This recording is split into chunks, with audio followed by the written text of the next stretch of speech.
By what power or in what name have ye done this?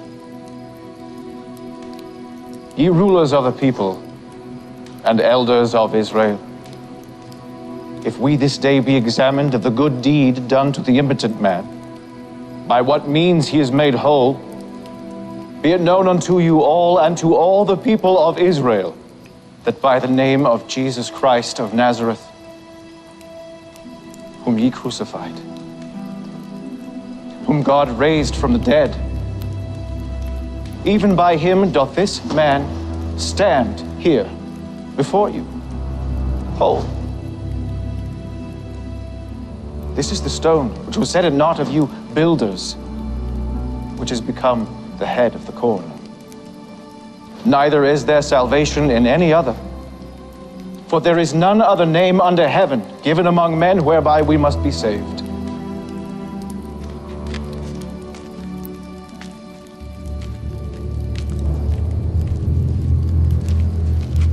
What shall we do to these men? For that indeed a notable miracle hath been done by them, is manifest to all them that dwell in Jerusalem, and we cannot deny it. But that it spread no further among the people, let us strictly threaten them, that they speak henceforth to no man in this name.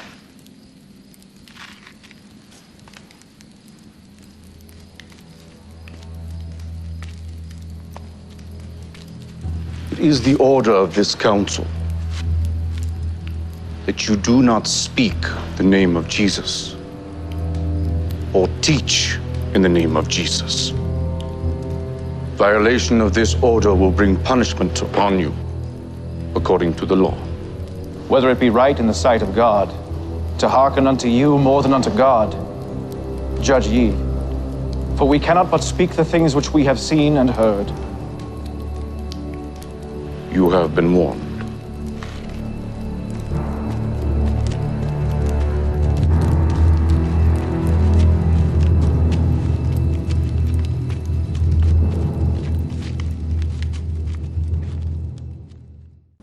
ජේසු පිහිටායේ වසරක 2000ක කතෝලික සභා ඉතිහාසයෙන් වර්තමානයේ සාක්ෂි දැරීමට අපට ලබාගත හැකි පාඩම් මොනවාද? ඒ වගේම නූතනයේ මේ 21 වන සතවර්ෂයේ ජීවත් වන කිතුණුවන් වශයෙන් අපගේ කිතුණු ජීවිතය ගැඹුරු කර ගැනීම සඳහා සාක්ෂි දැරීම වඩා අර්ථවත් කර ගැනීම සඳහා අපට ලබාගත හැකි ඓතිහාසික පාඩම් මොනවාද? විශේෂයෙන්ම අපි දන්නවා වර්තමානයේ පවා බොහෝ කිතුණුවන් විවිධාකාරයේ පීඩාවන් වලට මුහුණ පාන කාලයක සභා ඉතිහාසයෙන් ඉගෙනගත හැකි සාමූහික ප්‍රඥාව කුමක්ද? යනාදී විවිධ පැතිකඩයන් පිළිබඳව අවධානය යොමු කිරීම සඳහා මෙම විශ්ව සභා වරුණ නැමැති සාකච්ඡා මාලාවෙන් අපි බලාපොරොත්තු වෙනවා. ඒ සඳහා සුපුරුදු පරිදි අදත් අපට මඟ පෙන්වීම ලබා දීම සඳහා අප සමග පැමිණ සිටිනවා ඩොමිනිකානු නිකායට අයිති ගරු ආචාර්ය ජයලත් බලගල්ල පියතුමා. එතුමා පිලිපීනයේ රාජ්‍ය විශ්වවිද්‍යාලයෙන් සමාජ හා සංස්කෘතික මානව විද්‍යාව පිළිබඳව ආචාර්ය උපාධියක් හදාරා දැනට අම්පිටියේ ජාතික දෙව්සත් හලේත් කොළඹ ශාන්ත ජුසේවාස් දේවධර්ම නිකේතනයේත් ජ්‍යෙෂ්ඨ කතිකාචාර්යවරයෙකු වශයෙන් සේවය කරනවා. අපි එතුමාව ඉතාම ආදරයෙන් සහ ගෞරවයෙන් යුතුව පිළිගන්නවා. ජේසු පිහිටායි පියතුමනි, මීළඟට අපට මඟ පෙන්වීම ලබා දීම සඳහා පැමිණ සිටිනවා කොළඹ පදවියේ පූජකතුමෙක් වන ගරු ෂෙරෝන් ඩයස් පියතුමා. එතුමා රෝමයේ අගොස්තීනියානු විශ්වවිද්‍යාලයෙන් සභාපිය දෙව්දහම සහ සභා ඉතිහාසය පිළිබඳව ශාස්ත්‍රපති උපාධියක් හදාරා දැනට කොළඹ සාන්ත ජුසේවාස් දේවධර්ම නිකේතනයේ අදියුරු පියතුමා වශයෙන් කටයුතු කරනවා. අපි එතුමාවත් ඊටාම ආදරයෙන් සහ ගෞරවයෙන් පිළිගන්නවා. ජේසු පිහිටයි පියතුමනි. ජේසු පිහිටයි. ඒ වගේම අප සමග මෙම සාකච්ඡාව වඩා අර්ථවත් කර ගැනීමට අපට මඟ පෙන්වීමට මෙහි පැමිණ සිටිනවා TOR ෆ්‍රැන්සිස්කාන නිකායේ තාපසවරයෙකු වන ගරු වජිර සිල්වා පියතුමා. එතුමා ඇමරිකා එක්සත් ජනපදයේ කොලේජ් විල්හි සාන්ත ජෝන් විශ්වවිද්‍යාලයෙන් බයිබලීය අර්ථකථනය පිළිබඳව ශාස්ත්‍රපති උපාධියක් හදාරා දැනට අම්පිටිය ජාතික දෙව්සත්හලෙත් කතිකාචාර්යවරයෙකු වශයෙන් විද්‍යාවේ දර්ශනය සහ ප්‍රඥා සාහිත්‍ය නැමැති විෂයන් හදාරමින් ඉමහත් සේවයක් අපගේ ජනතාව වෙනුවෙන් කරමින් සිටිනවා. අපි එතුමාවත් ඊටාම ආදරයෙන් සහ ගෞරවයෙන් පිළිගන්න කැමැති. ජේසු පිහිටයි පියතුමනි. දැන් පසුගිය සතියේත් අපි ඊටාම වැදගත් සාකච්ඡාවක් මෙහෙවනු ලැබුවා. ඒ තමයි අපොස්තලික යුගය සහ සභාපීය යුගය අතර තියෙන ඒ ජීවමාන සහ ඒ ඓතිහාසික සම්බන්ධතාවය ගැන. දැන් මේ කාරණාව සම්බන්ධයෙන් විශාල පසුබිමක් පදනමක් සපයන යථාර්ථයක් තමයි මුල් වකවානුවල ඇත්තට අපිට කියන්න පුළුවන් එක්තරා විදිහක කිතුණු දහමේ ආරම්භයේ සිටම පැවතුණු යථාර්ථයක් තමයි කිතුණුවන්ට එල්ල වුණු විවිධාකාරයේ පීඩාවන්, ඒ වගේම සීමාවන්, ඒ වගේම තහංචි, ඒ වගේම මරණ තර්ජන අපි දන්නවා සමහරක් අය ප්‍රාණ පරිත්‍යාග භාවයට පත් වුණා. දැන් මේ කිතුණු දහමේ මේ යථාර්ථය තේරුම් ගන්න අපි වැඩි දුර යන්න ඕනේ නැහැ. කිතුණු දහමේ ආරම්භකයා වන ක්‍රිස්තුන් වහන්සේගේ ඉරණම දිහා බැලුවම කිතුණු දහම මොන වගේ දෙයක්ද, මොන වගේ අභියෝගවලටද මුහුණ දෙන්න වෙන්නේ කියන එක ගැන ඉතා පැහැදිලි අවබෝධයක් අපිට ලබා ගන්න පුළුවන්.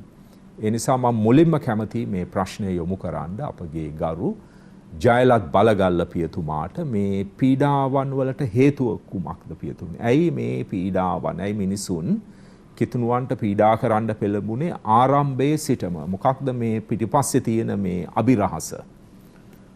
ඔබ දැන් කිව්වා මේක කිතුණු ස්වභාවයේ යථාර්ථයක් ආරම්භයේ ඉඳලා අද දක්වාම පවතින දෙයක්. මම හිතන්නේ අවසානයේ දක්වාමත් ලෝකේ මේක පවතීවි. පොත ක්‍රිස්තුන් වහන්සේම කියනවා අපිට පීඩා විඳින්න සිදු වෙන බව නේද? අපොස්තලුන්ට කියනවා මේක ඔබ දේශනා කරන්න ගියාම විවිධ පීඩා වලට මුහුණ පාන්න සිදු වෙනවා. නමුත් ඒ ගැන ඉක්මා වෙන්න එපා. අවශ්‍ය විරණම නැත්තම් විසඳුම මගෙන් එක ලැබෙනව නේද? ඒතර පීඩන කියන එක අපිට සාමාන්‍ය දෙයක්. අපි මේක හේතු හොයලා බැලුවොත් එහෙම දැන් අපි කියමු ක්‍රිස්තුන් වහන්සේයි පීඩා කළේ ක්‍රිස්තුන් වහන්සේ එදා තිබුණ ඒ தත්වයට ප්‍රතිවිරුද්ධ දෙයක් දේශනා කිරීම නිසා. අපි කියමු සමාජයේ බලාපොරොත්තු වෙන එක දෙයක්, නායකයන් බලාපොරොත්තු වෙන එක දෙයක්. නත් ක්‍රිස්තුන් වහන්සේ බලාපොරොත්තු වෙන වෙනස් ආකාරයේ පුද්ගලයෙක්ව මිසිස්තුමන් කියලා. නත් අපි දකින්නේ ක්‍රිස්තුන් වහන්සේ ඕන් බලාපොරොත්තු වෙන විදිහේ පුද්ගලයෙක් නෙමෙයි, දේශනා කරන්නේ වගේ දෙයක් නෙමෙයි. එහෙම් පිටිම ප්‍රතිවිරුද්ධ විදියටයි. ඒතර ඒ නිසාම අපිට පේනවා ඒක අවසානයේ පීඩාවට හේතුවක් වුණා. දැන් එතෙන්දිත් අපිට පේනවා ඔවුන්ගේ ඒක ආගමික බලාපොරොත්තුවක්, ආගමික සමාජ බලාපොරොත්තුවක්. යම් කිසි තරමකට දේශපාලන හේතුකුත් තිබුණා. ඒක මම පසුව රෝමයකට සම්බන්ධ කරලා කියන්නම්.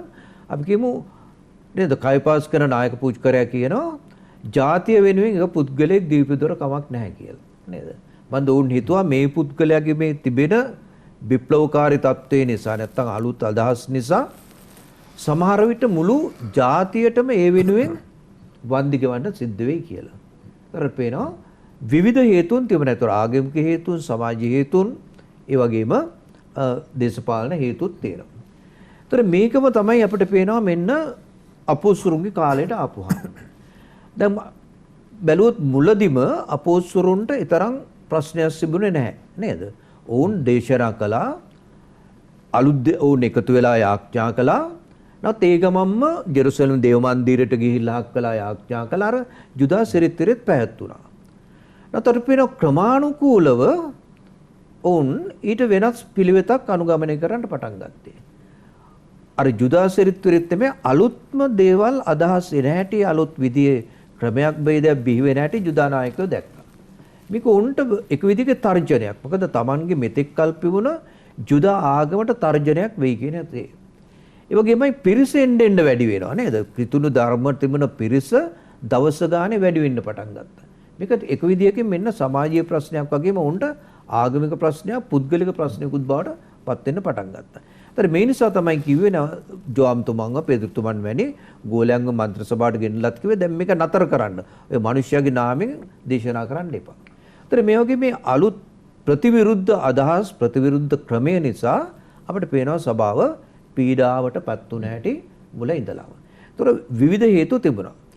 ක්‍රමානුකූලව මේක වැඩි වර්ධනය වුණා නේද? අපි දන්නවා ජෙරුසලම අන්තිමට සුදෝත්තේවතුමාගේ මරණයත් සමගම පීඩා කරන්න පටන් ගන්න හැටි අර හෙලනිස්තික ජුදාවරුන්ට ඒ වගේම අපෝස්තල හෙරෝද් රජුරෝ ජේම්ස් කියන අපෝස්තලතුමා මරා දැම්මට පස්සේ නේද? ඒක සෙනගාතර ජනප්‍රිය වෙන්න නැත්තම් හිත දිනා ගන්න පේදුරුතුමාවත් බරඩ හදපු හැටි මේ විදිහේ ජෙරුසලමේ පීඩන තිබෙනවා. ඊට පේනවා ඒකම මෙන්න ඊළඟට පටන් ගන්නවා රෝමෙත්. දැන් රෝමයත් බලන්න රෝම රාජ්‍ය නැත්තම් පාලනය අනිත් ආගම් කවදාකවත් හෙලා දැක්කේ නැහැ. ඒ ආගම් ඔක්කොම නිදහස දීලා තිබුණ ආගම අදහන්න. ඒ වගේම මේ ආගම් රෝම ආගම් වලට වැඩිය තරම් වෙනස් වුණෙත් නැහැ. නේද? උගත් දුරට බහුදේවවාදයක් තිබුණේ. ඒ නිසා ඊතරම් ප්‍රශ්නයක් තිබුණේ නැහැ ඒ ආගම් සමග. නමුත් ජුදා ආගම වෙනසක් වුණා. ජුදා ආගම අනිකුත් සෑම ආගමකට වැඩිය වෙනස් එකම දෙවි කෙනෙක් අදහන දෙවි කෙනෙක්. මේක රෝම අධිරාජ්‍ය ඉතා පහසුවෙන් ඉතා හොඳින්ම දැක්කව දෙයක්. නමුත් ජුදායට පීඩා නොකරන්න හේතුවක් තිබුණා. හේතුව ඒගොල්ලන්ගෙන් සමාජයට බලපෑමක් ඇති වුණේ නැහැ. සමාජයේ වියවුල් වෙන තත්ත්වයක් ඇති වුණේ නැහැ ජුදා ආගම තුලින්. ඔවුන් තමන්ගේ දහම අදහැව්වා, තමන්ගේ එකම දෙවියන්ට වන්දනා කළා. අනිකුත් අනිත් ආගම් වල වෙන දෙවිවරු වුණා. එසා ජුදා ආගම අර මං කිව්වාගේ ආර්ථිකෝ දේශපාලන නැත්තම් සමාජීය ප්‍රශ්න මතුනේ නැහැ ඒ ජුදා ආගමට. ඒතර මුල් යුගයේදී රෝම අධිරාජ්‍ය හිතුවේ මේ ක්‍රිස්තියානි ධර්මයත් අන්නේ වගේ එකක් නේද මේක. නමුත් ක්‍රමානුකූලව උන් දැක්කා ක්‍රිස්තියානින් කියන්නේ වෙන පිරිසක් නෙමෙයි. ක්‍රිස්තියානින් අලුත්ම විදිහේ ආගමක්. ඔවුන්ට එකතු වෙන්නෙත් මෙන්න අර එක පිරිසක් නේ. බාන ජුදායට එකතුනේ ඒ ජුදාය පමණයි නේද? නමුත් මෙතෙන් එහෙම අනිත් කිසිම තැනක ඒ තමන්ගේ වර්ගයා හෝ කණ්ඩායමෙන් තොරව අනිත් පිරිසකට තුනේ නැහැ. නමුත් ක්‍රිස්තියානි ධර්මය තුල ඔවුන් දැක ස්වාමියවරු වහලුන් සමාජ නායකයෝ උගත් අය නුගත් අය විවිධ ජාතීන්ට අයිති හැම කෙනෙක්ම එකතු වෙනවා අමුතුම විදිහේ දහමක් බිහිවගෙන එන්නේ. මේ නිසා විවිධ ප්‍රශ්න ඔවුන් දැක්ක සමාජයට මතුවේ. දෙකක් අපි කියමු ඉස්සෙල්ලාම ඔවුන් දැක්ක ආගමික වශයෙන්. මෙන්න ආගමික වශයෙන් උන්ට එදා තිබුණ දේ තමයි බහුදේවවාදය. ඒ වගේම තමන්ගේ පාලකයාට දේවත්වයක් දීම. මෙන්න ක්‍රිස්තියානි දහම වෙන්න පාලකයාට ඒ තිබුණ දේ ක්‍රිස්තියානින් සූදානම් වුණේ නැහැ අධිරාජ්‍යයට වඳින්න. ආගමික වශයෙන් තිබුණා. ඒ වගේමයි අපි කියමු සමාජීය වශයෙන්. මෙන්න සමාජයේ උන්ට පෙවුණා අලුත්ම පිරිසක් බිහි වෙගෙන එනවා. විවිධ කණ්ඩායම් එකතු වෙනවා. මේක එදා සමාජයේ අවුල් වෙන්න හේතුවක් වේද කියන ප්‍රශ්නේ මතුවුණා. අනිත් පැත්තෙන් ගත්තොත් ආර්ථික ප්‍රශ්නයක්. දැන් ඒකට සමහරට මොකද මේ බහුදේවවාදයේ තිබුණ කෝවිල් වල අර රූප හැදීම තුලින් විවිධ සිරිත් විරිත් වලට ඒ පූජකවරුන්ට අනිත් අයට විශාල මුදල් ප්‍රමාණයක් ලැබුණා. දැන් ක්‍රිස්තියානි ධර්මය සමගම මෙන්න ඒ දේවල් නැති වී ගෙන ආවා. ක්‍රිස්තියානිය ඒ කෝවිල් වලට ගියේ නැහැ, පිළිම වන්දනාව තිබුණේ නැහැ, සිරිත් විරිත් පැවැත්වුවේ නැහැ, ආර්ථික ප්‍රශ්නයක් වුණා. අවසාන වශයෙන් අපි කියමු නීතිමය ප්‍රශ්නයක්. දැන් ඇත්ත වශයෙන්ම ක්‍රිස්තියානින්ට පීඩා කරන්න විධි නීතියක් තිබුණේ නැහැ. ඒසො උන් අලුත් නීති පවා හැදුවා ක්‍රිස්තියානින්ට පීඩා කරන්න ඕන විදියට. ඒතර මේ සෑම අංශයක් මෙදා බලපෑවා ආර්ථික, සමාජීය, දේශපාලන, නීතිමය මේ සෑම දෙයක් වලින්ම ක්‍රිස්තියානින් එදා පවතින සමාජයට ප්‍රතිවිරුද්ධව ක්‍රියා කර පිරිසක් දකීම මම හිතන්නේ මේ පීඩණයට මූලික හේතුව වුණා. මම හිතන්නේ පසුබිම ඉතාම වැදගත් මේ පීඩන සමය කොහොමද ඇති වුනේ කියන එක ගැන යම්කිසි විදිහක අවබෝධයක් ලබා ගන්න. ඒතර දැන් මේ පීඩනය සමය පිළිබඳව අපි දන්නවා බොහොම සංකීර්ණ ඉතිහාසයක් තියෙනවා. අපි පොදුවේ කතා කරාට ඒකේ තියෙන විවිධ වකවානු, විවිධ යුග, විවිධ හේතු, විවිධාකාරයේ සමාජ ආර්ථික දේශපාලන සංස්කෘතික හේතු සාධක පවා. ඒතර අපි මේ පසුබිම ගැන කොහොමද පියතුමනේ විග්‍රහ කරගන්නේ තව ටිකක් ගැඹුරින් සහ විස්තරාත්මකව මේ පීඩා සමය විකසිත වීම සම්බන්ධයෙන්? මම හිතනවා දැන් අපේ කතා කරපු විදිහට මේ ක්‍රිස්තියානීන්ට පීඩා ඇතිවෙච්ච ස්වභාවය ගත්තොත් එහෙම මේ පීඩාවන් ඇතිවෙච්ච ආකාරයන් දෙකක් තියෙනවා. එකක් තමයි ජුදා ජාතිකයන්ගෙන් ඇතිවෙච්ච පීඩා සහ රෝම අධිරාජ්‍යයෙන් ඇතිවෙච්ච පීඩාවන් කියලා. මොකද අපි මුලින්ම ගත්තොත් එහෙම දැන් අපි ක්‍රිස්තුස් වහන්සේගේ කාලයට ඉඳන් ගියොත් එහෙම අපි දකිනවා මේ කිතුරුවන්ට ඊට පස්සේ පීඩාවන් ඇති කරන්න පළවෙනිම ඉදිරිපත් වෙන්නේ කවුද? ජුදා ජාතිකයන්මයි. මොකද හේතුව තමයි අපි දකින විදිහට මොකද දැන් ක්‍රිස්තුස් වහන්සේ පවා ජුදා ජාතිකයෙක්. අපෝස්තලයන් ඇවිල්ලා ජුදා ජාතිකයන්. ඒතර ඊට පස්සේ මුල් කිතුරුවන් අපි ගත්තොත් එහෙම ජුදා ජාතික කිතුරුවන් තමයි. කියන්නේ ඒ අය තමයි ඊට පස්සේ මුල් කාලයේදී කිතුරුවන් උනේ.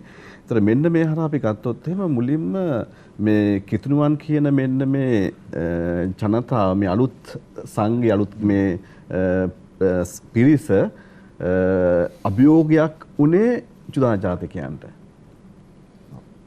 මොකද දැන් අපි දකිනවා මේ ජුදා ජාතිකයන් එක්ක හිටිය ඒ අයගේ දහම අදහපු අය දැන් ටිකෙන් ටික ඔන්න වෙනස් දහමක් අදහන්නට පටන් ගන්නවා. ඒතර පෙළක් කරලා අපි දකින දේ තමයි මේ ජුදා ජාතිකයන්ගේ ඉගැන්වීම් වලට පටහැනි විදිහට නැත්තම් ඒවා ටිකක් විවේචනය කරන විදිහකට තමයි මෙයාගේ දහම ඒ ආකාරයෙන් ක්‍රියාත්මක වෙන්නේ. ඒතර මේවා මෙහෙම වෙද්දි අනිවාර්යයෙන් මේක අභියෝගයක් වුණා. ඒත් එක්ක මේගොල්ලන්ට ප්‍රශ්නයක් වුණා. මේ කිතුණුවන් මේ අලුත් කිතුණු සංඝය. අනිත් පැත්තෙන් ගත්තොත් අපි දකින දෙයක් තමයි දැන් අර ටිකෙන් ටික මේ ජුදා ජාතිකයන්ගෙන් ගිලිනවා කට්ටිය. ගිලිහිලා ඊට පස්සේ ඔන්න අලුත් කණ්ඩායමක් ගොඩ නැගෙනවා. ඒතර මේක අනිවාර්යයෙන්ම අපි දකිනවා මේ ආගමික වෙන්නට පුළුවන් සමාජය වගේම ඒ අයට තිබිච්ච බලයත් නැති වෙන්න ස්වභාවයක් තමයි තියෙන නිසා අපි දකිනවා මුලින්ම මේ කිතුණුවන්ට පීඩාවන් එල්ල කරන්නේ ජුදා ජාතිකයන්. ඒකේ තමයි අපි කතා කරපු විදිහට මුලින්ම අපි දකිනවා ඔය ස්තේපන්තුමාගේ මරණය වෙන්නට පුළුවන්. ඒක ක්‍රිස්තුස් වහන්සේගේ අපි අයින් කළොත් ඊට පස්සේ අපි ගත්තොත් එහෙම ස්තේපන්තුමාගේ මරණය වෙන්නට පුළුවන්. ඊට පස්සේ අපි දකිනවා ඊට පස්සේ අපි කතා කරන පාල්තුමා කොහොමද මේ ක්‍රිස්තියානීන්ව හිරගත කරන්නට ගිහිල්ලා ඒව හිරාඩාසියට ගන්නට පිටත් වෙලා යන ගමන ගත්තොත් එහෙම. ඒත් මේ හැම දෙයක් අපි දකිනවා කොහොමද එහෙනම් මුල් කාලයේදී මේ කිතුණුවන්ට එරෙහිව පීඩාවන් ඇති වුනේ ජුදා ජාතිකයන්ගෙන් කියන දේ. ඊට පස්සේ අපි දකිනවා මේකෙදී ඇත්තටම ගත්තොත් එහෙම මේ ජුදා ජාතිකයන් ක්‍රිස්තියානීන්ට පීඩා කරන්නට හේතු කාරණා කීපයක්ම තියෙනවා. ඒතර අපි කිව්ව විදිහට ඒ අයට තිබිච්ච අර ඒ අයගේ කට්ටිය අඩු වෙන එක වෙන්නට පුළුවන් නැත්නම් ඒක අභියෝගයක් වෙන එක වෙන්නට පුළුවන්. නමුත් එතනදී අපි දකින මූලික දෙයක් වෙන්නේ එයාගේ අපි දකිනවා ඒත් එක්කම ධර්මය ගැන ගත්තහමත් ඉගැන්වීම් ගත්තහමත් සමහර ලාවට විශේෂයෙන්ම එයාට පීඩා කරන්න හේතුවක් වෙනවා. මොකද දැන් ඔය අපි කතා කරපු විදිහට දැන් ජුදා ආගමේ මූලික ඉගැන්වීමක් උනේ ඒකදේවවාදයනේ. එතකොට අපි දකිනවා දැන් මේ ක්‍රිස්තියානීන් ඊට වඩා ටිකක් වෙනස් දෙයක් ගැන කතා කරනවා. මේ දෙවනහන්සේ ගැන කතා කරනවා වගේම ක්‍රිස්තුස් වහන්සේවත් දේවත්වයෙන් කතා කරනවා දේවපුත්‍රයා හැටියට. ඒතර මේක අපි දකිනවා. ඒතර ඒකෙන් තමයි කියන්නේ ගොඩක් වෙලාවට චෝදනාවක් ආවේ මේ කිතුණුවන් ඇවිල්ලා ඒකදේවවාදීන් කියා හිටියට ඒ අය ඒකදේවවාදී නෙමේ එයා තවත් දෙවි කෙනෙක් ගැන කතා කරනවා කියලා. ඒත් එක්කම අනිත් පැත්තෙන් ගත්තොත් එහෙම ගැලවීම ගැන කතා කරද්දී මොකද ජුදා ජාතිකයන්ගේ ඉගැන්වීමේ මූලික දෙයක් උනේ මේ ගැලවීම ලැබෙන්නේ ව්‍යවස්ථාව තුලින් කියන දේ. දිවස්ථාව ඒ නිසා තමයි අය අකුරටම පිළිපැදීම ඒක අනිවාර්ය කරගත්තා. මොකද ඒගොල්ලන් හිතුවා මේ ව්‍යවස්ථාව අකුරටම පිළිපැදීම තුල තමයි ගැලවීම ලැබෙන්නේ කියන දේ.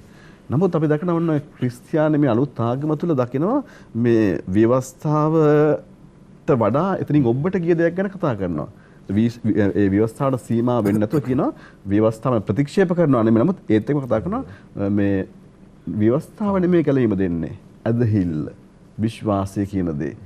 එතකොට තමයි සාමාන්‍යයෙන් මතක දැන් අපි ඉතිහාසය ගත්තාම කතා කරනවා දැන් මේ කොහොමද මේ එතකොට මේකට ලස්සනට සභාපතිවරුන් ඊට පස්සේ කතා කරනවා මේ දැන් එහෙනම් මේ ව්‍යවස්ථාව නම් මේ ගැලවීම දෙන්නේ ගැලීම ලබා දෙන්නේ එහෙනම් ව්‍යවස්ථාවට ඉස්සලා තමයි අපිට හම්බෙන්නේ ආබ්‍රහම් මෝසෙස් ඒ කට්ටිය හම්බ වෙන්නේ. ඒතර ආබ්‍රහම්ට යා ගැලවීම හම්බුණා නම් හම්බුනේ එහෙනම් ව්‍යවස්ථාවෙන් හින්දා නෙමෙයි.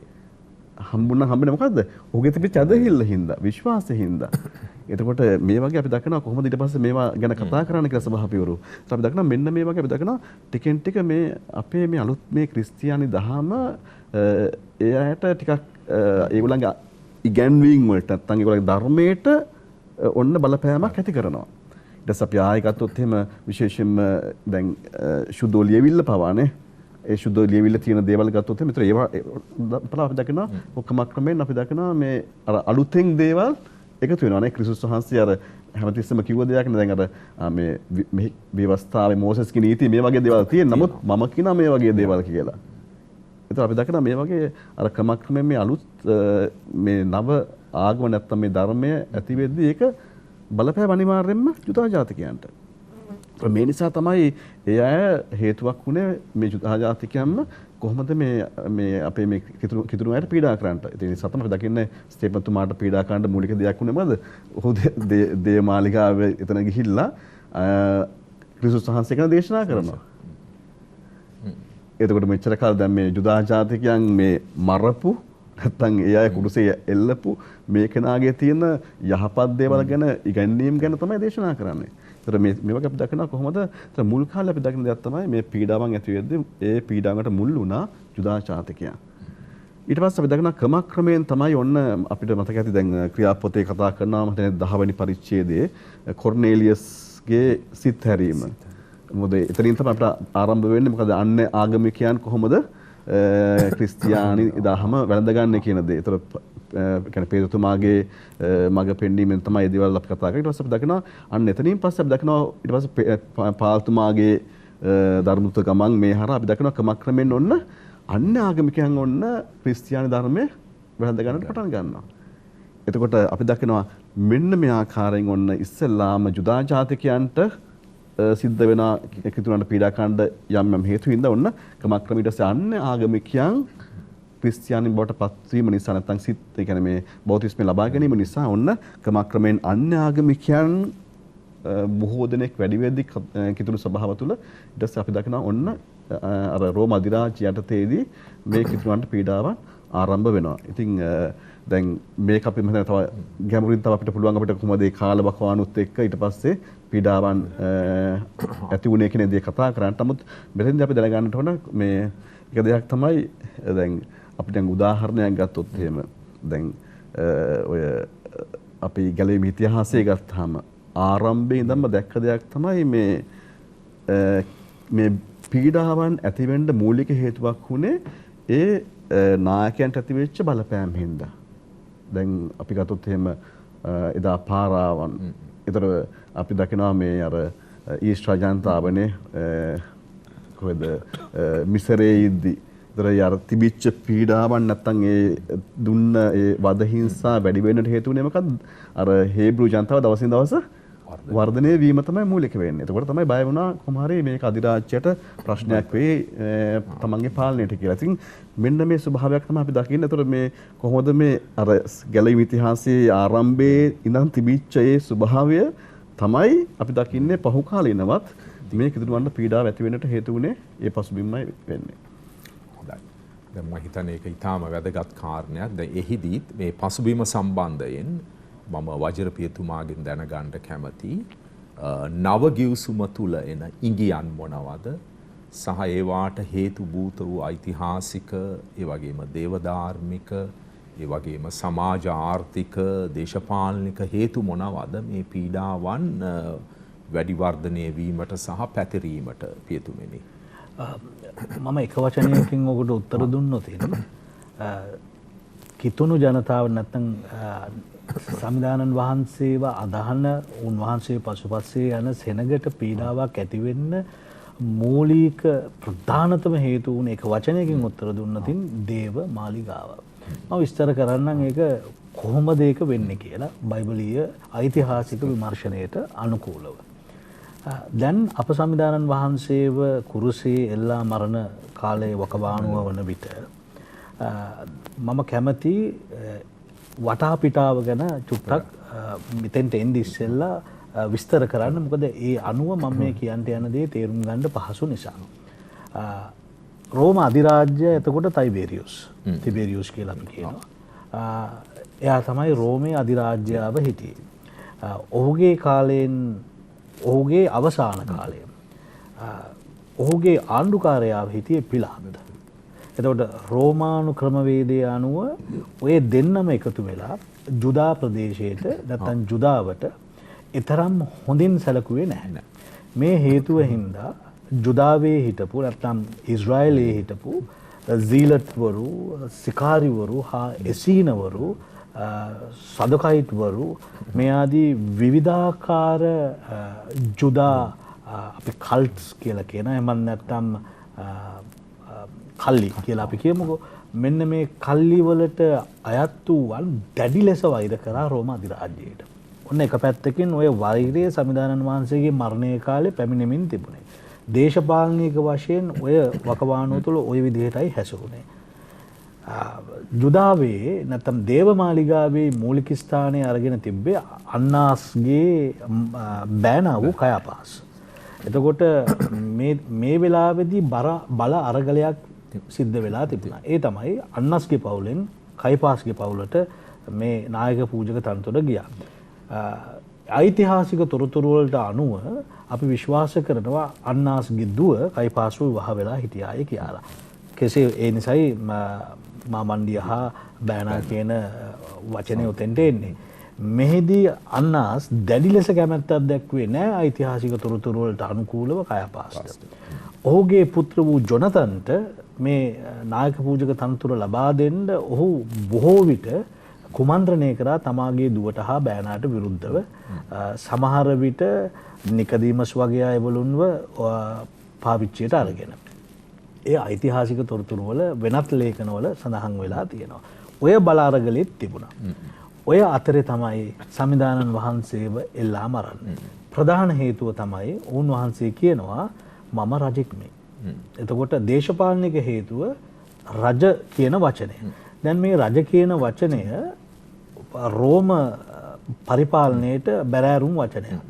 එය ඓතිහාසික වශයෙන් ගත්තහම කැරල්ලක් ඇති කරන්න කැරලි නායකයෙකුගේ ව්‍යායාමයක් හැටියටයි රෝමය දැක්කේ.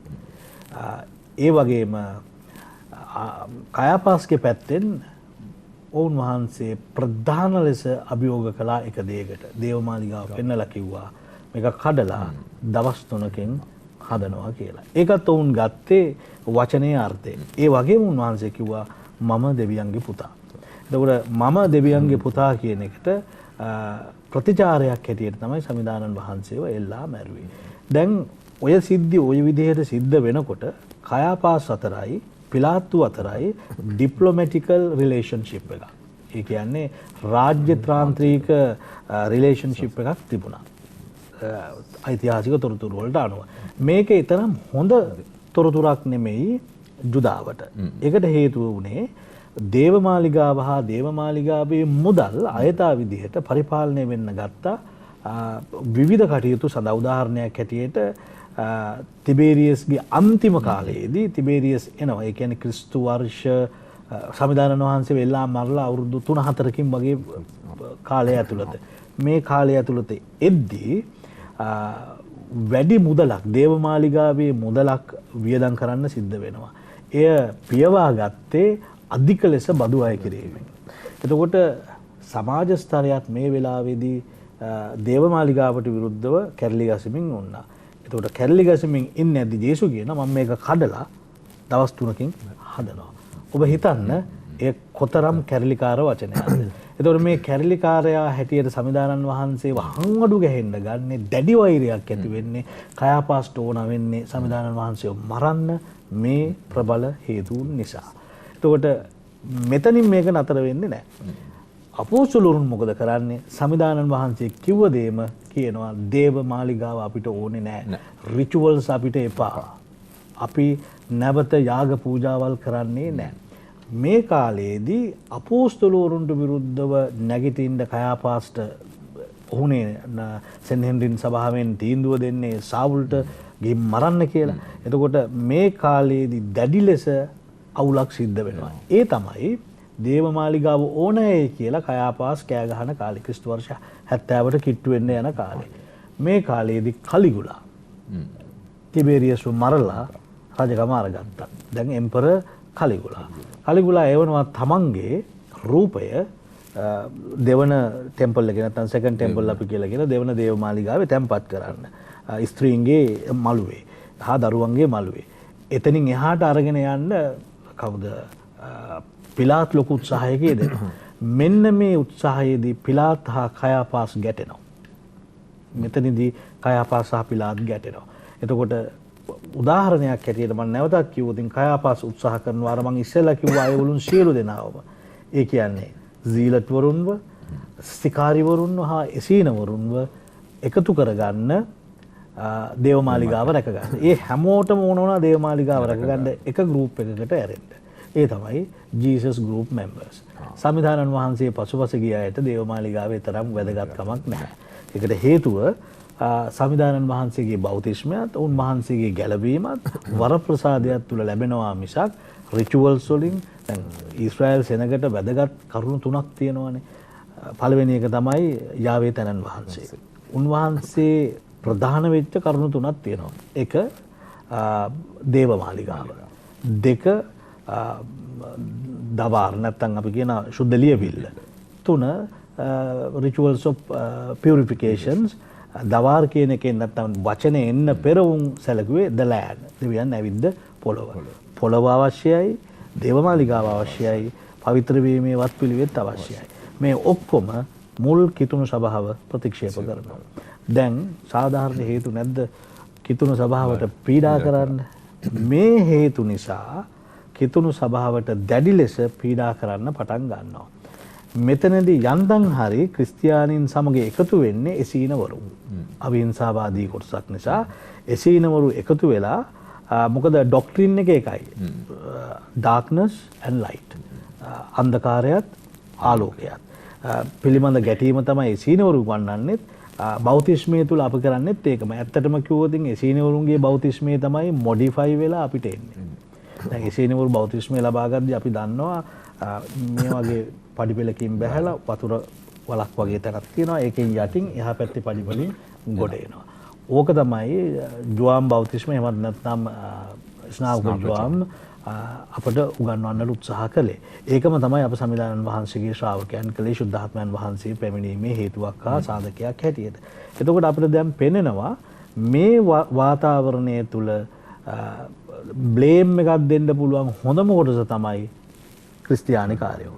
ක්‍රිස්තියානිකාරයන්ට වරද පටවලා මේ අනිත් අය මේ කලකෝලහල කරන්න පටන් ගත්තා. කලිගුලාගේ ස්ටැචුව එක බිම දානවා. දේවමාලිගාවට ගිනි තියනවා, විනාශ කරනවා. වැරද පැටවෙන්නේ ක්‍රිස්තියානිකාරයන්ට. හොය හොයා මරන්න ගන්නවා. ඕකෙම පස්සේ දැන් කලිගුලාගෙන් පස්සේ ඊට පස්සේ අපි දකිනවා කොහෙද රෝම අධිරාජ්‍යයේද වෙනස් වෙනවා. නීරෝගේ කාලේ දෙනකොට නීරෝ අර අස්සකරත්ත රේස් එක දුවන ස්ථානයට එයාගේ ක්‍රීඩාංගණයට ගින්දර තියලා දවස් 5ක් තිස්සේ අවුලෝලා ඒකේ චෝදනාවත් ක්‍රිස්තියානිකාරයන්ට දානවා. හේතුවක් හොයා ගන්නවා ක්‍රිස්තියානිකාරයන්ව මරන්න. ඒතකොට දේශපාලනික වශයෙන් ආගමික වශයෙන් ක්‍රිස්තියානියට පීඩාවක් එනවා. ඒතකොට මේ එන පීඩාව බොහොම වැදගත් මුල් සභා පියවරුන්ටත් අපෝස්තොලික පියවරුන්ටත් අපෝස්තොලවරුන්ටත් තමන්ගේ ලියවිලි සම්පාදනය කරන්න. ඔය ලියවිලි බලපුවාම අපට පේන්නේ දුක් විඳින පීඩා විඳින ජනතාවට මොරාල් එකක් දෙන්න. බලාපොරොත්තුවක් දෙන්න මේ ලියවිලි ලිව්වාය කියන එක. හොඳම උදාහරණය තමයි Book of Revelation. එළිදරව්ව පොත. ඒතකොට එළිදරව්ව පොතේ අපි දකින්නේ සමස්ත සභාවටම මේ සතවර්ෂ 313 තෙක් තිබෙනා වූ පීඩනයත් ඒ විශේෂ ඩොමිෂියන් අධිරාජ්‍යයාගේ කාලයේදී තමයි මේ ලිවාය කියලා අපි විශ්වාස කරන්නේ. මේ කාල සීමාව තුළදී වෙන ව්‍යසනය පිළිබඳව කියා දෙන්නට ඒ වෙන ව්‍යසනයෙන් මිදෙන්නේ කොහොමද කියන දේ කියා දෙන්නට එළිදරව් සාහිත්‍යය ගොඩනැගෙනවා. යුගාන්තවේදී සංකල්ප එන්නට පටන් ගන්නවා. යුගාන්තවේදී සංකල්පත් එක්ක එක්ක ක්‍රිස්තියානිය ජුදාවටද එකතු වෙනවා. මේක ඩැනියල්ගෙන් දානියල් දිවසිවරයාගෙන් පටන් අරගෙන එසේකියල් හා ජෝයල් දිවසිවරයා හරහා එන මේ සම්පූර්ණ දැක්ම යාවේ දෙවියන් වහන්සේගේ ප්‍රකාශිත දිනේ හැටියට day of the Lord කියලා අපි කියන ප්‍රකාශ කරමින් මේ පරණ ගිවිසුමේ සංකල්ප අලුත් ගිවිසුමේ සංකල්පත් එක්ක නව සභාවට sannivedanaya වෙන්න පටන් ගන්නවා. එතකොට පීඩාව අතිශයින් වැදගත් වෙනවා. එබැවින් අපි මේ ගැන සලකා බලද්දී ක්‍රිස්තියානිය වර්ධනය වෙන්න. ක්‍රිස්තියානියට සාක්ෂි ලැබුණේ ක්‍රිස්තියානිය තුළ මිනිසුන් හැසිරෙන්න පටන් ගත්තේ වැළඳගත්තේ මේ මාටඩම් එක හින්දායි. මරන්න බෞද්ධිස්මේ වැඩි වුණා. ඒ බෞද්ධිස්මේ වැඩි වෙන ජනතාවට බලාපොරොත්තුව දෙන්න ජුවම්තුමා අවසානයේදී ඔහුගෙන් ඒ කණ්ඩායම නැති වෙනවා.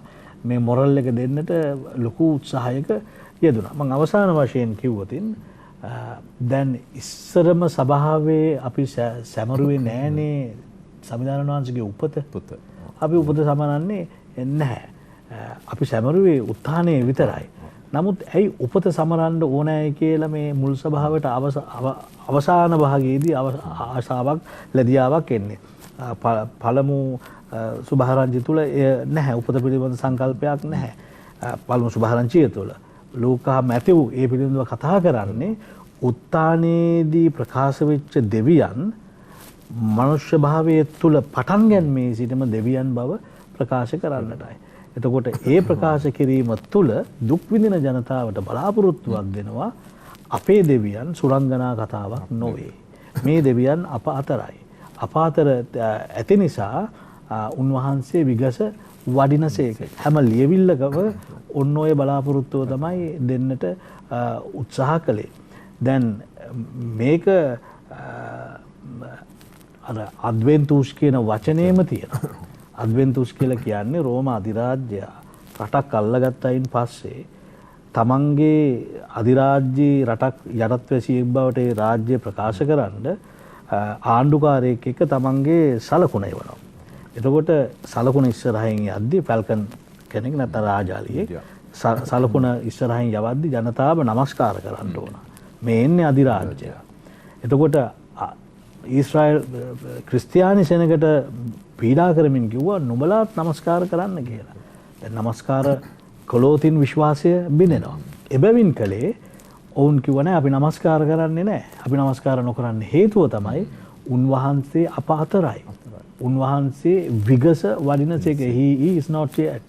එතකොට අර සංකල්පෙම තමයි උන්වහන්සේ ඉන්නවා විගස එනවා. එතකොට මේ බලාපොරොත්තුව තමයි අපෝස්තලවරුන්ගේ ඉගැන්වීම් වල දැඩි ලෙස ප්‍රකාශ වෙන්නේ ඔය අපි කියන පීඩා යුගයේදී.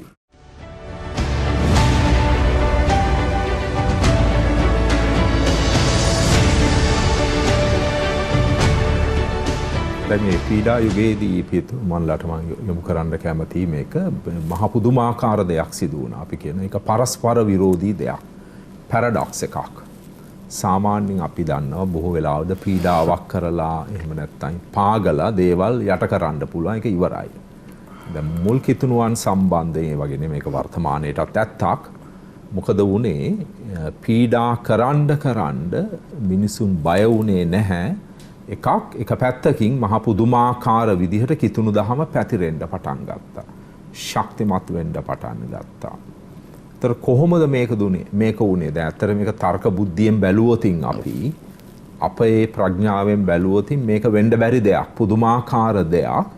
නමුත් සිදු වුණේ අර අපි නොහිතන දේම තමයි. මං හිතන්නේ වකට සිටියේ රෝම අධිරාජ්‍යයට පවා සහ ඒ වෙනත් නායකයන්ට පවා පුදුමයක් වෙන්න ඇති මේක. කොහොමද මේක උනේ කියන එක. මේ අභිරහස කොහොමද අපි විග්‍රහ කරගන්නේ, තේරුම් ගන්නේ? බලගල්ල පියතුමනි. ඒක සැබෑ ලෙසම ක්‍රිස්තියානි ධර්මයේ විශේෂම දෙයක් නේද? සාක්ෂිය කියන එක තමයි ඊටාම වැදගත් දේ. සාක්ෂිය කියන එක ඇත්ත වශයෙන්ම මාටඩම් කියලා කියන්නේ මාට සාක්ෂි දැරීමනේ. නමුත් ක්‍රිස්තියානි ධර්මයේ අපි දවක් වෙලාවට සාක්ෂි දැරීම නැත්නම් මාටඩම් කියන එක අදහස් කරන්නේ මරණය තුලින්ම සාක්ෂි දැරීමකට. දැන් ඔබ කිව්වේ ඒකයි නේද? දැන් අපි කියමු ක්‍රිස්තියානින් සුළු පිරිසක් වුණා. නමුත් අවුරුදු 300ක පීඩනයකට පස්සේ සිදුවෙන්නට ඕනේ සිය ප්‍රමාණය විනාශ වීමයි. මොකද හැම කෙනෙක්ම තමන්ගේ ජීවිතයනේ වඩාත්ම වැදගත් සලකන්නේ. නමුත් මේ ජීවිතය වැදගත්කට සලකන උනාට බොහෝ දෙනෙක් ජීවිතේ දෙන්න මරණයටපත් වෙන තරමටපත් වෙන්න කොහොමද ධෛර්යයක් ආවේ? අර ක්‍රිස්තියානින්ගේ මරණයේදී දැකලා. මේ මිනිස්සු ඇයි මෙහෙම මේ එක දෙයක් වෙන්නේ මරණයටපත් වෙන්නේ? ක්‍රිස්තුන් වහන්සේ උත්තාන උනායි උත්තානේ ඉන්නවයි කියන එක අපි සමග ඉන්නවයි කියන ඒ සත්‍යයට සාක්ෂි දරන්න තමන්ගේ ජීවිතේ පූජා කරන්න තරම් සූදානම්. කොතෙක් කියනවා නම් කොන්ස්ටන්ටයින් රජුරෝ අධරාජ්‍ය බලයටපත් වෙන කාලේ වෙනකොට නැත්තම් නිදහස ලැබෙනකොට රෝම අධිරාජ්‍යයේ උන්න මිලියන්ස් 50ක ජනගහණයෙන් මිලියන්ස් 5ක්ම ක්‍රිස්තියානි වෙනවා. එතකොට ඊටා විශාල ලෙස වැඩි වෙලා. නේද? මේක තමයි අර සාක්ෂිය කියන එක. හුඟක් දුරට විශාල අධ්‍යාත්මික ශක්තියක් තුල ඇතුළාන්තරයෙන් එන දෙයක් මිසක් මේක අපිට කෙලින්ම කියන්න පුළුවන් ක්‍රිස්තුන් වහන්සේගේ මේ ශුද්ධාත්මක දුන්න බලයක් මිසක් එහෙම නැතුව මනුෂ්‍ය ශක්තියෙන් කරන්න පුළුවන් දෙයක් නෙමෙයි නේද? මනුෂ්‍ය ශක්තියෙන් නම් තමගේ ජීවිතය ආරක්ෂා කරන්න කරන්නයි කෙනෙක් උත්සාහ කරන්නේ. නමුත් මේ ක්‍රිස්තියානිගේ ජීවිතයේ දිහා දකිනකොට උන් දැක්ක විශාල අධ්‍යාත්මික ඔවුන් තුළ තියෙන ශක්තිය ඒකම අනිත් අයට සමට ශක්තියක් වුණා ක්‍රිස්තියානි ධර්මය පිළිගන්න. දැන් මම හිතුවේ තවත් දෙයක් ගැන අපි කියනවා නම් මේ පීඩා කියන එක අත් වශයෙන්ම කොයි 10ක් පමණක්ද තිබුණේ කියන එක ප්‍රශ්නයක් වෙනවා මට නේද? දැන් අපි කතා කරන්නේ පීඩා 10ක්නේ.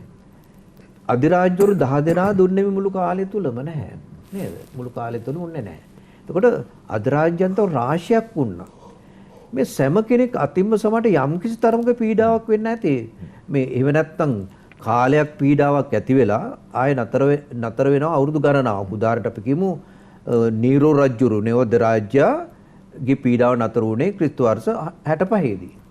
නැවත වරක් පීඩාවක් ඇති වෙන්නේ 93 දී නේද? ඒතර අපිට කියනවා මේ කාලය ඇතුළත සභාව ශක්තිමත්ව වැඩෙන්න අවස්ථාවක් ලැබුණා. ඒතර එහෙමනම් මේ කාලය තුල මාටඩම් කියන එක තිබුණේ නැහැ. ඒතර දැන් ඔබ කිව්වේ කොහොමද මේ මරණයටපත් උනේ මේ එන්න වැඩි උනේ කියලා කියලා. එතකොට අපිට පේනවා වැඩි උනායි කියලා අපි දකිනවා මේ අවුරුදු 40ක් පමණ පීඩාවක් නැහැ කියලා තිබුණ කාලය තුල. ඒතර මේ කාලෙත් එහෙමනම් පීඩාවක් නොතිබුණා නෙමේ යම්කිසි තරමක පීඩාවක් මේ සෑම කාලෙම සිදු වෙන්නට ඇති. ඒතර මේ සාක්ෂි දරීම නැත්තම් පීඩා විඳීම ක්‍රිස්තියානිගේ ශක්තිය කියන එක මේ අවුරුදු 250 තුරාම හැමදාම තිබුණ දෙයක්. එහෙම නැතුව අධිරාජ්‍යයන් 10 දෙනෙකුගේ කාලේදී තිබුණ දෙයක් ආයසරයක් අවුරුදු ගණනාවක් නතර වෙලාක් වෙලා ඉම්පස්සේ සභාව එවන වැඩෙන්න අපි කිව්වේ වැඩුණේ ඒ නිසායි කියලානේ. දැන් මේ වැඩෙන්නේ ඒ නිසා නෙමෙයි අපි දැකලා තියෙන්නේ වැඩිලා තියෙන්නේ ප්‍රමාණය වැඩි වෙලා තියෙන පීඩන නැති කාලය. ඒතකොට එහෙමනම් පීඩා නැති කාලයක් නෙමෙයි සෑම කාලෙකම පීඩා තියෙන්න ඇති මේ වසර 250 පුරාම එක දිගටම යම් කිසි තරමකට. දැන් අපි උදාහරණයට ඩෙසියස් වෙන අධිරාජ්‍යයේ කාලෙදී නේද? දැන් පීඩාව රෝම එක තැනක නෙමෙයි ඉතාලම පැතිරිලා ගිය හැම තැනටම රෝම අධිරාජ්‍ය පුරාම. දැන් නීරෝ ගැදරා ගත්තොත් එහෙම රෝමෙට පමණ සීමා වන දෙයක්. නමුත් අර කාලේදී අපිට පේනවා අධිරාජ්‍ය පුරාම කොතෙක්ද කියනවනේ උන්ට මරන්න හේතුවක් හොයාගන්නත් බෑ. නේද? මොකද රෝම අධිරාජ්‍යවරු නැත්නම් රෝම පාලනය අනුව අනිත් ආගම් කියනෝ පිළිගත්තා. ඒව නිදහස දුන්නා. ඒතකොට ඒ ආගමක් අදහන නිසා මැරුවේ නැහැ. මෙතෙන්ද මරන්න හේතු වුණේ කාලෙදී අධිරාජ්‍යයට වන්දනා නොකිරීමයි නේද? ක්‍රිස්තියානින් ඒක කරන්න සූදානම්ක් වුණේ නැහැ. ඒසාර ෆිලෝ කියන ආණ්ඩුකාරයා කොතෙක් හරි අහනවා දැන් මම මේ මොකද කරන්න ඕන ක්‍රිස්තියානික මරන්නද නැත්නම් ඒගොල්ලෝ යම් දෙයක් නොකරනකොට වඳින්න නැතකොට සමාව දෙන්නද? ඒතර කියනවා නැහැ. හරියට කරුණ හොයලා බලන්න. වදීම ඒ දෙක කරන්නේ නැත්නම් පමණක් මරණයටපත් කරන්න. හැබැයි ඒ විතරක් නෙමෙයි මේක හොයලා බලන්න ඇත්ත වශයෙන්ම ඒක සිදු වෙනවද? බොරු සාක්ෂියක් මගින් කෙනෙක් මේ කෙනා වඳින්නේ නැහැ කියලා කියන්න පුළුවන්. ඒතරට පේන රෝම අධිරාජ්‍යයේ යම් කිසි විදියක හොඳ නීතිත් තිබුණා. අනිත් අය කෙරේ සාධාරණ තුන අවස්ථාවක් තිබුණා. මේ සියල්ලම එකට අපිට දාන්න සිද්ධ වෙනවා මේ පීඩා ගැන හිතද්දී. අර මම කිව්වා වගේ එක කාලයක සිදුවන දෙයක් නෙමේ වසර ගණනාවක් පුරාම එක දිගටම පැවතුණු දෙයක් පීඩා කියන එක. නමුත් අපි මේක 10කට සීමා කළේ ඇයි කියලා සමහර එක්කෙනෙක් කියනවා. අර ඊජිප්තු දේශයේ එදා ඊශ්‍රායලවරු පීඩා 10කට මුණ පාන්න සිදු වුණා. මේ පීඩා 10ට සම කරලා තමයි මේ දැනුත් මෙන්න පෙන්눔 කරලා මෙන්න ඒ පුරාණ ඊශ්‍රායලයේ පීඩා 10ක් තිබුණා වගේ වෙන නව ඊශ්‍රායලයේ නැත්තම් කිතුනෝනුත් පීඩා 10කට මුණ පාවයි කියලා. ඒත් මම හිතන්නේ පීඩා සැබෑ ලෙස බැලුවොත් මේ කාලේ පුරාම තිබුණා අඩු වැඩි වශයෙන්. ඒ නිසා තමයි අර කිව්වා වගේ ක්‍රිස්තියානින් මරණය තුල දකිමින් මේ සාක්ෂි දෙමින් දකිමින් තව තව ක්‍රිස්තියානින් වැඩි වෙන්නට හේතුවක් වුණේ. ශෙරොන් ඩයස් පියතුමනි මම දැනගන්න කැමති මෙන්න මේ සම්බන්ධතාවය. දැන් මේ පීඩා සමය කොහොමද සභාපියවරුන්ට බලපෑවේ? ඒ වගේම ඔවුන්ගේ ප්‍රතිචාරය වුණේ කොහොමද? ඒ වගේම ඔවුන් කොහොමද මේ පීඩා යුගය කොහොම හරි මේ පීඩා යුගයට මුහුණ දීලා කිතුණු සත්‍යතාවයන් ආරක්ෂා කර ගැනීමට දරන ලද ප්‍රයත්නයන් අපි කොහොමද තේරුම් ගන්න පියතුමනි? මම හිතනවා මේ අපි දැන් ඔය කතා කර පීඩන කාලය ගැන කතා කරද්දී ඉස්සලාම තමයි මේ දැන් බලගල පියතුමත් කිව්වා මේ ඒ කාලේදී පීඩාවන් කරන්නට ලක්රට නීතියක් තිබුණේ නැහැ. මුල්ම කාලේදී එහෙමයි වෙන්නේ. මොකද ක්‍රමක්‍රමයෙන් තමයි ඇත්තටම කිතුණුවන්ට පීඩා කරන්න ඒක නීතිගත කරලා නැත්නම් ඒක අපි ආඥාපන වල පීඩාවන් කරන්න ආරම්භ කරන්නේ. නමුත් මුල් කාලේ ඒ වගේ නීතියක් තිබුණේ නැහැ. නැත්නම් මෙන්න මේ දේ හින්දා තමයි පීඩාවන් කරන්න කියලා හේතුවක් තිබුණේ නැහැ. එතකොට ඒකදී අර මම හිතන එතන කියවුණා එක අවස්ථාවක් ඒ තමයි ට්‍රාජන්ගේ කාලේදී ඒ ලිපියක් ලියනවා ප්ලීනි කියන ඒ ප්‍රාදේශීය නායකයෙක් පැහැදිලි කිරීමක් ඉල්ලලා.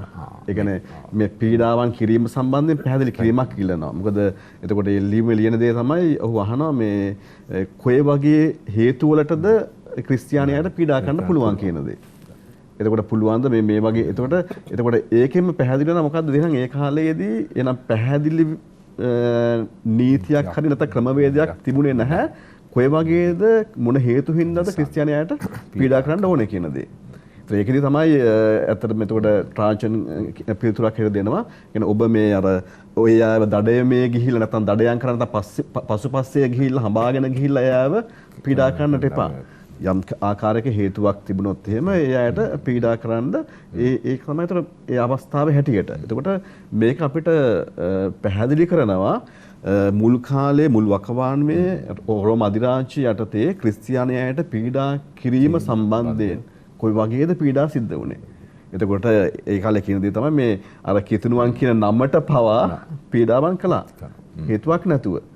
එතකොට ඒ නිසා තමයි අපි දකිනවා ක්‍රමක්‍රමයෙන් සභා පියවරුන් මෙතනදී මැදිහත් වෙනවා මෙන්න මේ අසාධාරණ ලෙස සිදු කරනා මේ පීඩාවන්ගෙන් මේ කිතුණුවන්ව ආරක්ෂා කිරීමට සහ ඒ වගේම ඒ වෙලාවේදී කිතුණුවන්ව ධෛර්යමත් කරන්නට මේ පීඩාවන්ට මුහුණ දෙන්නට. ඉතින් එතනදී අපි උදාහරණයක් ගත්තොත් එහෙම අපි දකිනවා දැන් ඔය ටර්ටූලියන් කියන සභාපතිතුමා ගත්තොත් එහෙම මොකද අපිට දකිනවා ඔහු ඇත්තටම ඔහු මම හිතන්නේ ප්‍රාණ පරිත්‍යාගී වෙන්නේ ඩේෂියස් කියන අධිරාජ්‍යගේ කාලේ වගේ ඒ වකවානුවේ තමයි වෙන්නේ.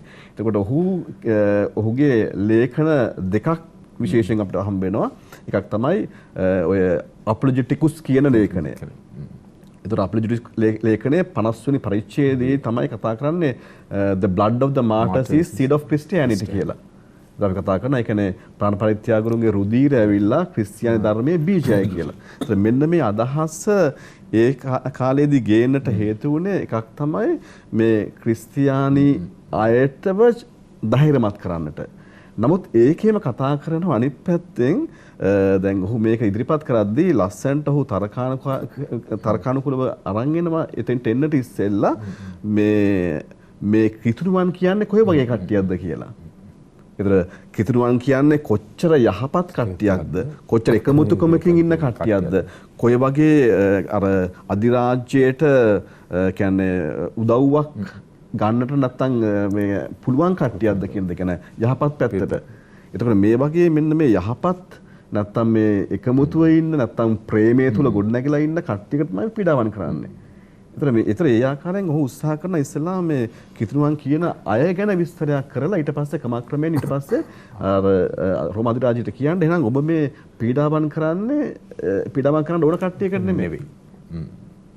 ඒ කට්ටියකට නෙමෙයි. ඒතකොට ඒක තමයි ඒ නිසා තමයි අසාධාරණ පීඩාවන් වෙන්නේ කියලා. ඊට පස්සේ මම හිතන්නේ උන්වහන්සේගේ තවත් අර ලේඛනයක් තියෙනවා අද්මාර් තීරය කියන එකනේ. ඒතර ඒකෙදි ඇත්තටම කතා කරන්නේ මේ කියන්නේ අර මේ පීඩාවන්ට පත් වෙලා ඒක පරිත්‍යාගී වෙන අය ගැන තමයි කතා කරන්නේ. ඒකෙදි ඔහු ගොඩක් උත්සාහ කරන්නේ මොකද්ද? උත්සාහ කරන්නේ මෙන්න මේ පීඩන කාලයේදී හිටිය මේ පීඩාවන්ට මුහුණ දුන්න ක්‍රිස්තියානියව ශක්තිමත් කරන එක. එතකොට මෙන්න මේකෙදි තමයි ඔහු කතා කරන්නේ මේ කාලේ වෙද්දී හැම නගරයක්ම ගමක් බිමක්ම දූපතක්ම ඔන්න ටිකෙන් ටික ක්‍රිස්තියානීන්ගෙන් පිරෙන්නට පටන් ගන්නවා. එතකොට මේ වගේ අදහස් දෙද්දි මොකද වෙන්නේ මේ අපි දකිනවා මේ අර පීඩාවන්ගෙන් ක්‍රිස්තියානි බේර ගන්න උත්සාහ කරනවා වගේම පීඩාවන්ට ලක් වෙන කිතුරුවන්ව ඔන්න ශක්තිමත් කරනවා මේ පීඩාවන්ට මුහුණ දෙන්නට කියන දේ. ඒක පීඩාවන්ගෙන් පලා යන්නට කියන්නේ නැහැ. නමුත් කියන්නේ පීඩාවන්ට මුහුණ දෙන එක තමයි හොඳ දේ කියන දේ. ඒකේ තියෙන වටිනාකම් ගැන තමයි කතා කරන්නේ. ඊට අපි දකිනවා ආපහු මේ කාලවකණුව ගත්තාම ඊට පස්සේ ක්‍රමක්‍රමයෙන් අපි දකිනවා ඔන්න ටිකෙන් ටික තමයි ඔන්න අධිරාජ්‍යයන් මේ පීඩාවන් ඊට පස්සේ නීතිගත කරන්නේ. ආඥාවන් හැටියට පනවන්නේ. දැන් අපි සාමාන්‍යයෙන් කතා කරනවා ඇත්තටම ඔය අපි අන්තිම කෙනා ගැන කතා කරන්නේ ඩෙව්ක්ලේසියානු කියන්නේ. ඒක ඩෙව්ක්ලේසියානු අපි කතා කරලා ඔහු කියනවා ආඥා පනවීමෙන් තමයි ඔහු පීඩාවන් කරන්නේ. එතකොට මෙන්න මේ වගේ අසාධාරණ ලෙස මේ ආකාරයෙන් පීඩාවන් කරද්දී අපි දකිනවා මේ සභා පියරුන්ගේ කාලේ හිටිය අයගේ මූලික දායකත්වයක් ලැබුණා. මොකටද? එකක් තමයි මේ පීඩන කාලයේදී මේ හිටිය අන්‍ය ජාතිකයන්ට කියන්න මේ පීඩාවන් කරන එක සාධාරණ නැහැ. ඒත් එක්කම පීඩාවන් කරන ක්‍රිස්තියානියගේ තිබිච්ච නියම ස්වභාවය සහ එයාගේ තිබිච්ච ආධ්‍යාත්මික පැත්ත වටහලා දෙන්නට සහ ඒත් එක්කම එදා හිටියේ ක්‍රිස්තියානින්ව ධෛර්යමත් කරන එක. ඒතකොට ඒක අපි දකිනවා අපහු රෝමේ ජස්ටින් තුමා ගත්තොත් එහෙම ඔහු කතා කරනවා ඇප්ලොජියා කියලා අපි කතා කරන මේ අර ලේඛන ගැන කතා කරද්දී ඒකෙත් අපි දකිනවා පළවෙනි එකම හදන්නේ පළවෙනි එක ඔහු ලියන්නේ අන්තෝනියුස් පියුස් කියන අධිරාජ්‍යයට ලියන්නේ. මොකද මට අතර ඔහු අධිරාජ්‍ය කියලා මම හිතන්නේ ඔහු ඇවිල්ලා අර අපි කියන යුව රජ හැටියට තමයි ඉන්නේ. ඒතර ඔහුට තමයි ලියන්නේ. ඔහුට ලියලා මොකද කරන්නේ? ඔහු උත්සාහ කරනවා මේ ක්‍රිස්තියානියයට මේ කරන පීඩාවන් අසාධාරණයි කියලා කියන්නට. ඒතර මේකෙන් තමයි අපි දකින්නේ අවසානයේදී දෙවනි ලේඛනයට වගේ ඒකෙදි කතා කරනවා කොයි වගේද පීඩාවන් හරනම් කරන්නට ඕනේ කියන දේ. මොකද ඊට පස්සේ අපි දකිනවා අවසානයේදී ඔහු කතා කරනවා මේ පීඩාවන් කරනවා නම් එහෙම පීඩාවන් කරන්නට ඉස්සෙල්ලා කිසියම් හෝ චෝදනාවක් තියෙන ක්‍රිස්තියානි කාරයෙකුට ඒ අය ගේන්න අධිකරණයට ගෙනල්ලා ඊට පස්සේ ඔන්න සාක්ෂි හොයන්න. සාක්ෂි ඉදිරිපත් කරන්න. ඊට පස්සේ ඒක නාගේ වැරද්දක් වෙලා තියෙනවා නම් එහෙම දඬුවම් කරන්න. නමුත් දඬුවම කොයි වගේද? ඔහුගේ වරදට සමානුපාතව තමයි ඒක සිද්ධ වෙන්නට ඕනේ. In proportion to the crime. ඒතර මෙන්න මේ වගේ අපි දකින ඔන්න ක්‍රමක්‍රමයෙන් මේ වගේ සභා පියවරු මැදිහත් වෙනවා මේ කාලයේ තිබිච්ච මේ පීඩාවන්ගෙන් ආරක්ෂා කරන්න වගේම ඔන්න අධිරාජ්‍යයන්ටත් මඟ පෙන්වන්නට කොයි වගේද මේ දේවල් සිද්ධ වෙන්න ඕනේ කියන දේ කතා කරන්න. ඉතින් මේක තව තුඩත් අපිට පුළුවන් ඕන නම් ගැඹුරින් පස්සේ කතා කරන්න. නමුත් මේ තමයි මූලික වෙන්නේ කොහොමද මේ පීඩන කාලයේ කොහොමද සභා පියවරුන්ගේ මැදිහත් වීම දෙන්න සම්බන්ධ වෙන්නේ කියන දේ. වජිර පියතුමාගෙන් දැනගන්න කැමති දැන් මේ ඔබතුමා ඉස්සෙල්ලා කතා කරා ක්‍රිස්තුන් වහන්සේට ඇයි මරුන් කණ්ඩ සිදු වුණේ කියන එක. දැන් මේ කිතුණු අනුගාමිකයන්ගේ තත්වය කොහොමද නවගිවිසුම තුල අපිට දැනගන්න පුළුවන් පියතුමනි. දැන් මුල් කිතුණු ස්වභාවය කියන්නේ සමිදානන් වහන්සේගේ මරණයත් ක්‍රිස්තු වර්ෂ 100ත් අතර කාලය තුලදී සිද්ධ වෙච්ච සිදුවීම් සමුදාය නෙමෙයි 100න් පස්සේ සිද්ධ වෙන්නේ. දැඩි ලෙස දේශපාලනීකරණය වෙච්ච ස්වභාවයක් තුලයි දැන් මේ පීඩාවල් ක්‍රිස්තියානි සභාවට මුල් කිතුණු සභාවට අපි නැත්තම් කියනවා ජීසස් ගෲප් මෙම්බර්ස් කියලා සමිදානන් වහන්සේ පසුපස යන මේ කණ්ඩායම් වලට විඳින්න වෙන්නේ. මෙහිදී දැන් මුල් ලියවි හමාරයි. අපෝස්තලවරුන්ගේ හා සුවිශේෂකවරුන්ගේ හා මුල් ලියවි හමාරයි. දැන් මේ ලියවිලි කොහොමද එවකට පළවෙනි සතවර්ෂයත් දෙවෙනි සතවර්ෂයත් තුන්වෙනි සතවර්ෂයත් වල හිටපු ක්‍රිස්තියානිකාරයන්ට සභාපියවරුන් විසින් ප්‍රතිනිර්මාණය කොට දෙන්නේ නිර්වචනය කොට දෙන්නේ ධෛර්යයක් අවශ්‍යයි. ඉතින් මේ සඳහා මූල පාදක වෙන්නේ ප්‍රධාන කොටම මුල පාදක වෙන්නේ එළිදරව්ව පොත. නමුත් පරණ ගිවිසුමට ඇතුළු වෙන සභාපතිවරුනුත් ඉන්නවා. එතකොට කෙසේ හෝ වේවා යුගාන්තවේදීය ධර්මයක් හැටියට ගොඩනැගෙන්නේ වේදයක් හැටියට ගොඩනැගෙන්නේ 1 2 3 කියන සතවර්ෂවලදී දැන් මේ අද ක්‍රිස්තියානිය තුළු ගන්වන ධර්මයේ හැටියට මුල් බීජ හට ගන්න ඒ කාලයේදී. එහිදී කරුණු කීපයක් අතර ප්‍රධානතම කාරණා වෙන්නේ මේ සභාපතිවරු ඉස්මතු කරන සමිදානන් වහන්සේගේ මරණයත් දුක් විඳීමත් ප්‍රත්‍යාපවත් උත්ථානයත්. එතකොට මේ මරණය දුක් විඳීම උත්ථානය කියන මේ සුභාරංචිය ඇතුලේ අපි දැන් මේ විඳින වේදනාව දුක හා පීඩාවට උත්තර තිබෙන බව ඔවුන්ට දැනුම් දුන්නා. එතකොට ඔවුන් විශ්වාස කළා ඔවුන්ගේ පැත්තෙන් මේ පොත ලියවෙන කාලේ කියන්නේ අනිවාර්යෙන් මම විශ්වාස කරනවා ගොඩක් අය කියන්නේ බොහෝ විශාරදයන් කියන්න උත්සාහ කරනවා ක්‍රිස්තු වර්ෂ 100 වගේ කාලය තුලදී පොත ලියවෙනවා එහෙම නැත්නම් ජුවාම් මරණයට පත් වෙනවා කියලා. නමුත් මම අවුරුදු 4ක් මෙහාට ගන්නවා. ඩොමීෂියන්ගේ කාලෙදි තමයි සුවිශේෂකවරයා මැරෙන්නේ. ඩොමීෂියන් 96 දී මැරෙනවා. එතකොට එහෙමනම් ඩොමීෂියන් ඉස්සෙල්ලා ඌ මැල්ලා තියෙන්නට ඕන. එහෙමයි අපි නිගමනයකට එන්න උත්සාහ කරන්නේ. එතකොට මේ කාලය තුලදී ඉතාමත් පැහැදිලි ජුවාම්තුමා මේ ලිව්ව කතන්දරය එදා හිටපු ජනතාව බලාගෙන හිටියේ එදා සිද්ධ වෙයි කියලා. ඩොමීෂියන්ගේ කාලයේදී සිද්ධ වෙයි කියලා. මේ මහා දේවරාජ්‍යයේ උදාව. නමුත් 1 2 3 සතවර්ෂවලදී බලාපොරොත්තු වෙනවා ඔවුන්ගේ කාලයේදී. අද අපි බලාපොරොත්තු වෙනවා අපේ කාලයේදී. එතකොට මේ හින්දාම තමයි එළිදරව් සාහිත්‍යයේ විශ්ලේෂණය කිරීමේදී ක්‍රම 3ක් විශේෂයෙන් භාවිතා කරන්නේ. අපි කියනවා පළවෙනි එක ෆියුචරිස්ටික් ඕවර්විව්. ඕක තමයි භාවිතා කළේ සභාපතිවරු තමන්ගේ අනාගතයේදී මේක සිද්ධ වෙයි කියලා. එහෙම නැත්නම් එක විදිහකින් අපි කිව්වොත් මේක ලිව්ව අයගේ කාලයේදී රියල් ඔඩියන්ස් ජුවාම්තුමාගේ මේ ලිපිය ලිව්ව අයගේ කාලයේදී මේ යථාර්ථගත වුණායයි කිව්වොත් සන්දර්භීයව අපිට එහෙම විශ්වාස කරන්නත් පුළුවන්. දැන් අපි විශ්වාස කරන්නේ සන්දර්භයට අනුකූලව ෆියුචරිස්ටික් ඕවර්විව්. අනාගතයේදී සිද්ධ වෙයි හැබැයි සන්දර්භයට අනුකූලව. ඔය කියන විදිහටම නෙමෙයි කියන අදහසයි ඔය කියන්නට උත්සාහ කරන්නේ. ඒක එක දේවධර්ම ශාස්ත්‍රඥයාගේ හා ගුරුකුලයේ වෙනස්කම් එක්ක නිර්වචනය වීමක්. කෙසේ හෝ වේවා මුල් සභාපතිවරුන්ට මේ පොත උපකාරී වුණා දුක් විඳින සභාවට පණ දෙන්න. උන් පණ දුන්නේ මේ පොතත් එක්ක එකතු වෙලා. මම හිතන්නේ වර්තමානයේ ජීවත් වෙන කිතුණුවන් වශයෙන්ුත් අපට ඉතා වැදගත් මේ මුල් සභාවට මුහුණ දීමට සිදු වුණු පීඩා සමයන් නිවැරදිව සමතුලිතව තේරුම් ගැනීම. මොකද අදත් අපි ඊට සමාන අත්දැකීම් වලට මුහුණ දෙමින් පවතිනවා.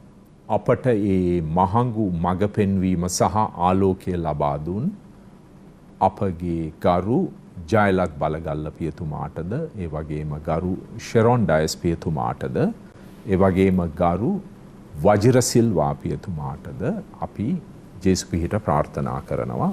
ජේසු පිහිටයි පියතුමනි. ඒ වගේම ඔබ හැමටත් ජේසු පිහිටයි.